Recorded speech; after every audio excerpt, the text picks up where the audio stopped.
un exercice de géométrie ici dans un parallélogramme A, B, C, D, dans lequel nous avons quelques informations. Donc, nous avons ici un angle de 42 degrés, un angle inconnu ici X, et ici un angle de 140 degrés. Et il faut se débrouiller pour trouver la mesure de X. C'est un exercice qui n'est pas facile. Il faut ici prolonger un petit peu ces droites supports. On peut en avoir besoin parce qu'on a du mal à définir, si vous voulez, un triangle dans lequel X pourrait s'insérer. Donc je vais prolonger ici cette droite.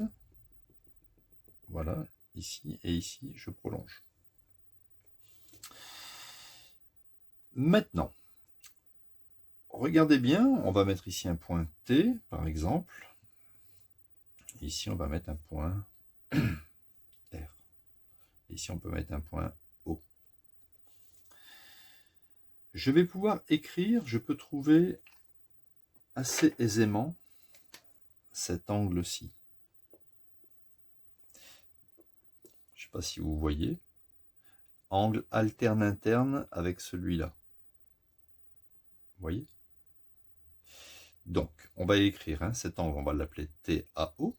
Donc, l'angle TAO, il est parfaitement égal à l'angle OR. Alors, ici, on peut mettre un point ou... Allez, ici, on peut mettre un point, par exemple, M. ORM. Et ça vaut 42 degrés.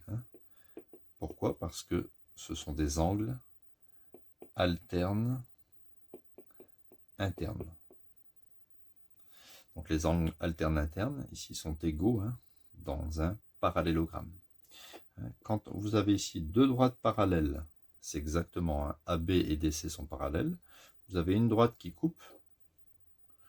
Ici vous avez un angle 42 degrés. Et bien vous retrouvez voilà l'angle alterne interne. Parfaitement égaux. Donc ici on peut mettre que ici on a 42 degrés. Maintenant, il est facile de trouver cet angle-là, qui est le ici, l'angle associé à 140 pour former un angle plat. Donc l'angle OM, on va l'appeler OMR. OMR, c'est égal à l'angle plat 180 degrés moins l'angle DMO. Ok, DMO qui vaut 140 degrés. Donc on obtient facilement 40 degrés. Donc ici on peut mettre 40 degrés.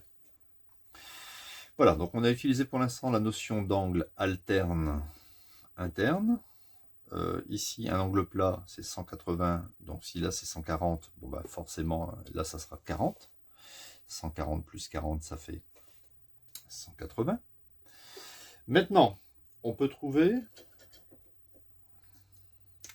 cet angle-ci que je colorie en utilisant la somme des angles dans un triangle est égal à 180 degrés. Donc, on va faire ici l'angle MOR. Là, je ne vais pas tout écrire avec les lettres.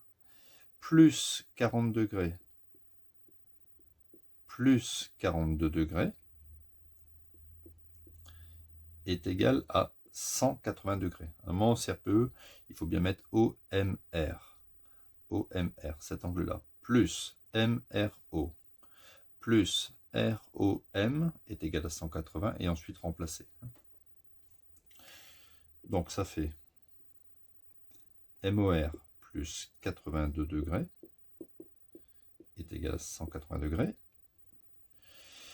Je transpose le plus 82 degrés à droite du égal et j'obtiens MOR est égal à 180 degrés moins 82 degrés. Le plus 82, il passe en moins 82.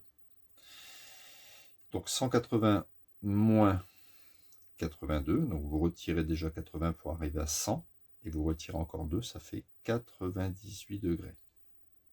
Voilà, donc cet angle-ci, 98 degrés. Et pour finir, parce que moi, il faut que je cherche l'angle ici, petit x. Donc l'angle petit x, c'est précisément l'angle MOA. C'est l'angle MOA, ou si vous voulez AOM.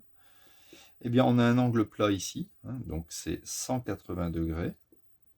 Ça, c'est l'angle plat, moins l'angle MOR, hein, que je viens de trouver juste précédemment. Voilà. 180 degrés, donc moins 98. Et j'obtiens, bien sûr, un angle de 82 degrés. Donc ici, x est égal à 82 degrés. Donc voilà, cet exercice est terminé. On a utilisé quand même beaucoup de notions. Hein. Somme des angles dans un triangle est égale à 180 degrés. Angle alterne interne, ici, avec deux droites parallèles sont égaux. Et la notion d'angle plat, hein, qui fait 180 degrés.